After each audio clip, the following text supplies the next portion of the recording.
ইসলামী আন্দোলন নামের মধ্যেই তাদের পরিচিতি নিহিত আছে। আমরা আন্দোলন করি ইসলামের জন্য। আমাদের সংগ্রাম, আমাদের কাজ, আমাদের কর্মসূচি সব কিছুই ইসলামকে কেন্দ্রিক, ইসলামকে বাস্তবায়নের জন্য। আমরা কি বলি? আমরা বলি যতক্ষণ পর্যন্ত ইসলামী শাসন প্রতিষ্ঠিত না হবে ততদিন পর্যন্ত মানুষের শান্তি, মানুষের মুক্তি আসতে পারে না। ইসলামী হুকুমত হওয়া ব্যতীত বৈষম্য দূর হবে না, জুলুম, নির্যাতন, খুন খারাপি, ধর্ষণ বন্ধ হবে না, হতে পারে না। আপনারা জানেন বৈষম্য বিরোধী আন্দোলনের ভিত্তিতে দ্বিতীয়বার এদেশ স্বাধীন হয়েছিল। ভেবেছিলাম বৈষম্য থাকবে না, মানুষ মুক্তি পাবে, মানুষ শান্তি পাবে, এ বাংলাদেশ সবার জন্য নিরাপদ আশ্রয়ের স্থান হবে। বাংলাদেশের যুবক সমাজ কর্মসংস্থান, চরিত্রবান, আদর্শবান, নীতিবান এক যুব সমাজ গড়ার মাধ্যমে আমরা দেশকে গড়তে পারব। আমাদের মা বোনেরা ন্যায্য অধিকার প্রতিষ্ঠিত করতে পারব। আমাদের শ্রমজীবী মানুষদের ন্যায্য অধিকার প্রতিষ্ঠিত করব। বাংলাদেশের প্রত্যেকটা মানুষ স্বাধীন বাংলাদেশে ঘুরবে, জির পড়া থাকবে না। বাংলাদেশ কোনো দেশের অধীনস্থ হবে না, স্বাধীন কান্ট্রি, নিজের সিদ্ধান্ত নিজে গ্রহণ করবে। আমাদের উপরে কেউ আঙ্গুল তুলতে পারবে না। বাংলাদেশের প্রত্যেকটা নাগরিক বুক উঁচা করে বিশ্বের মাঝে দাঁড়াবে। বাংলাদেশের প্রত্যেকটা নাগরিক শিক্ষিত হবে, আদর্শবান হবে, নীতিবান হবে, চরিত্রবান হবে। প্রত্যেকটা দরিদ্র সীমার উপরে চলে যাবে। বস্ত্রহীন কোনো মানুষ থাকবে না, ক্ষুধায় কোনো মানুষ কাতরাবে না, চিকিৎসাহীন কোনো মানুষ মারা যাবে না। আমাদের বাংলাদেশের প্রত্যেকটা নাগরিক তারা বাসস্থানের ব্যবস্থা করবে, তাদের জন্য বাসস্থান হবে, অন্ন, বস্ত্র, শিক্ষা, চিকিৎসা, বাসস্থানের ব্যবস্থা করা হবে। আমাদের প্রত্যেকটা বাংলাদেশের নাগরিক তারা সুখে শান্তিতে জীবন যাপন করবে, এই আশা নিয়ে এদেশের মানুষ জীবন দিয়েছিল, রক্ত দিয়েছিল। আমরা আন্দোলনে ঝাঁপিয়ে পড়েছিলাম, জীবনের মায়া ত্যাগ করেছিলাম। কিন্তু আমরা কি দেখতেছি? আজও বৈষম্য, আজও দুর্নীতি, আজও জুলুম, আজও অত্যাচার, আরও অবিচার। আজকে আমরা দেখতেছি চাঁদাবাজি, দখলদারি। আমরা কি দেখেছি? যে বিচারকদের উপরে প্রেশার ক্রিয়েট করা হচ্ছে, স্বাধীনভাবে বিচারকরা বিচার করতে পারছে না। ইন্ডিয়ার ভাষা আমরা কথা বলছি, ইন্ডিয়া যা চায় আমরা তা বাস্তবায়নের জন্য পাগল হয়ে গেছি। বর্তমান ইউনূস সরকার ইন্ডিয়ার জন্য ভারী এক পাহাড়, জগদ্দল পাথর। ইন্ডিয়া সরকার ইউনূস সরকারকে সহ্যই করতে পারে না, কারণ সে মুক্ত এক জিন্দেগি বসবাস করতেছে, বাংলাদেশের মানুষকে মুক্তি দিতে চায়। আমাদের উপরে যে শৃঙ্খলাবদ্ধ ছিল, আমরা যেই জিনজির আবদ্ধ ছিলাম, ভারতের পরানো জিনজির থেকে আমাদেরকে মুক্ত করতে চায়। এর জন্য ভারত সহ্য করতে পারে না ইউনূস সরকারকে। এর জন্য দেখবেন ইন্ডিয়া যা চায়, ইন্ডিয়ার দালালরা রাও বাংলাদেশে সেইটাই বাস্তবায়ন করতে চায়। আমরা গুঞ্জন শুনেছি ইউনূস সরকার পদত্যাগ করবেন। আমি ইউনূস সরকারকে বলবো, ওই চেয়ারে আপনি নিজে ইচ্ছা করে বসেন নাই, ওখানে জনগণ আপনাকে বসিয়েছে। ওখান থেকে পদত্যাগ করার এখতিয়ার আপনার নিজের নাই। ওখানে যারা বসিয়েছে তাদের অনুমতি ব্যতীত, তাদের আশা এবং আকাঙ্ক্ষার প্রতিফলন ঘটানো ব্যতীত আপনি ইচ্ছা করলে সেখান থেকে চলে যাবেন, এটা আপনার শান এবং মানের সাথে সামঞ্জস্য হয় না। এটা আপনার শান এবং মানের খেলা।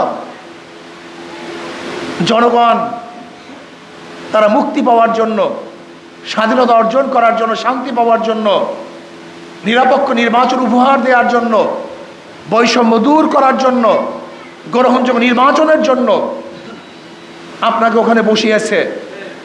মানুষ সংস্কার চায়, সংস্কার করাবার জন্য আপনাকে বসিয়েছে। আপনি ইচ্ছা করলে পদত্যাগ করবেন, ইচ্ছা করলে ছেড়ে যাবেন, ইচ্ছা করলে গদি ত্যাগ করবেন। আমরা জানি আপনি চান না, কিন্তু এখানে চাওয়া এবং না চাওয়ার আপনার ব্যক্তিগত বিষয় নয়। আপনার ওখানে থাকা এবং না থাকা করে বাংলাদেশের জনগণের বিষয়, দেশের বিষয়। কাজে ইউনূস সরকারকে বলবো, কোনো অবস্থাতেই আপনি এমন সিদ্ধান্ত নেবেন না যে সিদ্ধান্তের মাধ্যমে ভারত খুশি হবে, ভারতের প্রত্যেকটা জনগণ হাসবে, মোদী সরকার খিলখিল করে হাসতে থাকবে। এরকম সিদ্ধান্ত আপনি নেবেন না, বরং আপনি এরকম সিদ্ধান্ত নেন যার মাধ্যমে বাংলাদেশের মানুষ স্বাধীন হবে, স্বাধীনতা ভোগ করবে। ওই বর্ডারের মধ্যে আমাদের বাংলাদেশের জনগণের উপরে কেউ গুলি চালাতে পারবে না, এই সাহস পাবে না। অন্যায়ভাবে বাংলাদেশের জমি দখল করার সাহস কেউ করবে না। আমরা দেখেছি ইদানিং আমাদের বিজেপিরাও সচেতন হয়েছে, তাদের সাহস বৃদ্ধি পেয়েছে। সেই দৃশ্য আজও আমরা দেখছি। আমাদের বিজেপির পায়ে ধরে যারা মাপ চাচ্ছে, আমরা চাই এরকম স্বাধীন এক রাষ্ট্র, আমরা স্বাধীন জনগণ হতে চাই, পরাধীন জনগণ হতে আমরা চাই না। এই জন্য ইউনূস সরকারকে বলবো, আপনি ইচ্ছা করলেই গদি ছাড়বেন, ইচ্ছা করলেই গদিতে বসবেন, এই এখতিয়ার আপনার নাই। জনগণ আপনাকে বসিয়েছে, জনগণের যখন ইচ্ছা হবে তখন ওখান থেকে আপনি নামতে পারবেন, আর জনগণের ইচ্ছার বাহিরে আপনি ওখান থেকে নামতে পারবেন না। ইসলামী আন্দোলন বাংলাদেশ কি চায়? মানুষকে মুক্তি দিতে চায়, শান্তি দিতে চায়, বৈষম্য দূর করতে চায়। সাম্প্রদায়িক দাঙ্গা থাকবে না, সাম্প্রদায়িক সম্প্রীতির ভিত্তিতে দেশকে পরিচালনা করতে চায়, জুলুম মুক্ত, চাঁদা মুক্ত এক দেশ করতে চায়। আর ইসলামী আন্দোলন বাংলাদেশ বিশ্বাস করে মাদার গাছ লাগিয়ে আমের আশা করা যায় না, তেঁতুল গাছের মাধ্যমে মিষ্টি ফলের আশা করা যায় না, চোরের মাধ্যমে চুরি বন্ধ হবে না, দুর্নীতিবাজের মাধ্যমে দুর্নীতি বন্ধ হতে পারে। যারা চাঁদাবাজি করে এরা ক্ষমতায় গেলে চাঁদা বন্ধ হবে না, যারা জুলুম করে এরা ক্ষমতায় গেলে জুলুম বন্ধ হবে না। যারা চোর ডাকাত, এই চোর ডাকাতরা ক্ষমতায় গেলে চুরি ডাকাতি বন্ধ হবে না। আপনারা কি চান? বারবার রক্ত দিবেন, বারবার সংগ্রাম করবেন? আর কোনো মার্কা আমরা দেখতে চাই না, আর কোনো আদর্শ নীতি আমরা দেখতে চাই না। আমরা দেখতে চাই মদিনাওয়ালার নীতি, মদিনাওয়ালার আদর্শ। আব্রাহাম লিঙ্কন, কার্ল মার্কস, মাওসুদুরকে নেতা মানতে চাই না, মদিনাওয়ালাকে নেতা মানতে চাই, অন্য কাউকে নেতা মানতে চাই না।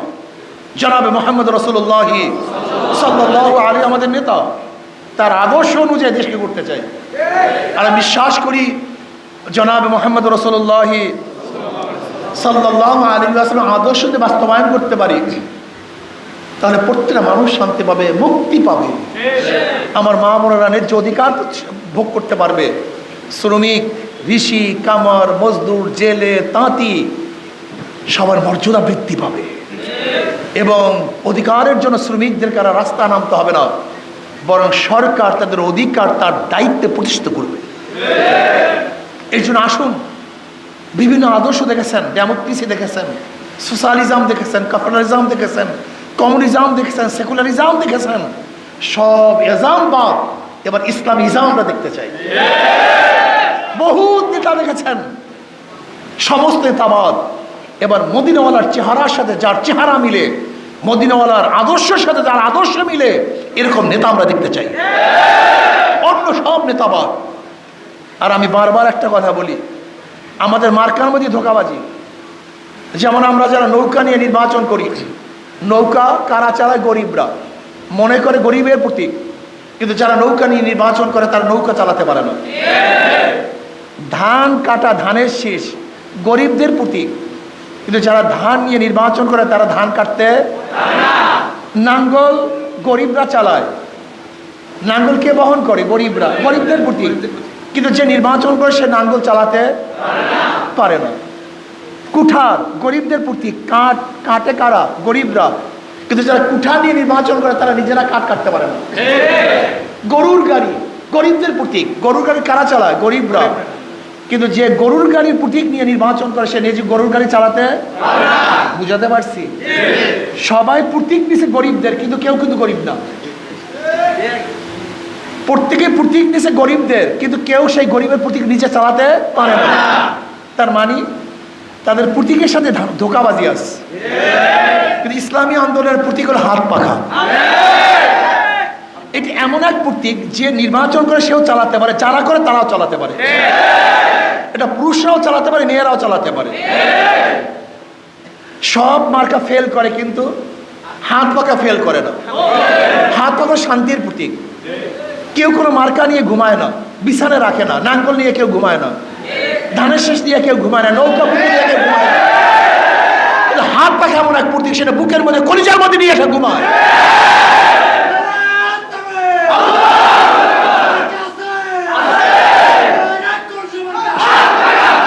শোনে শোনে আরো মজার কথা শুনুন। ইসলামী আন্দোলন প্রথমেও ইসলাম মানে শান্তি। ইসলাম মানে কি? তাদের প্রতীকও দেখছেন অবস্থাটা কি? নামেও শান্তি, প্রতীকও শান্তি। যাদের নামেও শান্তি, প্রতীকও শান্তি, এরাই যদি ক্ষমতা যায় তাই বাংলাদেশের মানুষও শান্তি। আমি বিশ্বাস করি আল্লাহ পাক রব্বুল আলামিন আমাদের কথা এবং কাজের সাথে মিল রেখেছেন। ইসলামী আন্দোলন বাংলাদেশ প্রথম থেকে শুরু করে আজও পর্যন্ত কথা এবং কাজে মিল। গতকালকে এক কথা, পরের দিন আর এক কথা। লন্ডনে যাওয়ার আগে এক কথা, লন্ডন থেকে আসার পরে আর এক কথা। বুয়ার কাছে গেলে এক কথা, বুয়ার থেকে বের হইলে ভিন্ন কথা।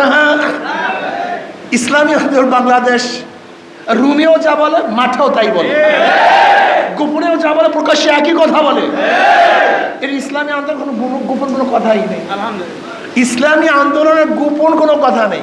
আমাদের কথা সব প্রকাশ, সব প্রকাশ্যে। ইসলামী আন্দোলন বাংলাদেশ কাজে এবং কর্মে, কথা এবং কাজে পূর্ণ মিল আছে কি নেই? পারলে দেখান, মিল নাই আমাকে দেখান। পারবেন না। সব দলের মধ্যে হাজারো বেমিল পাবেন। ইসলামী আন্দোলন বাংলাদেশ যা বলে তাই করে। ভুল করলে, অন্যায় করলে মাপ চায় ওপেনে, সবার কাছে মাপ চায়, আল্লাহর কাছে মাপ চায়।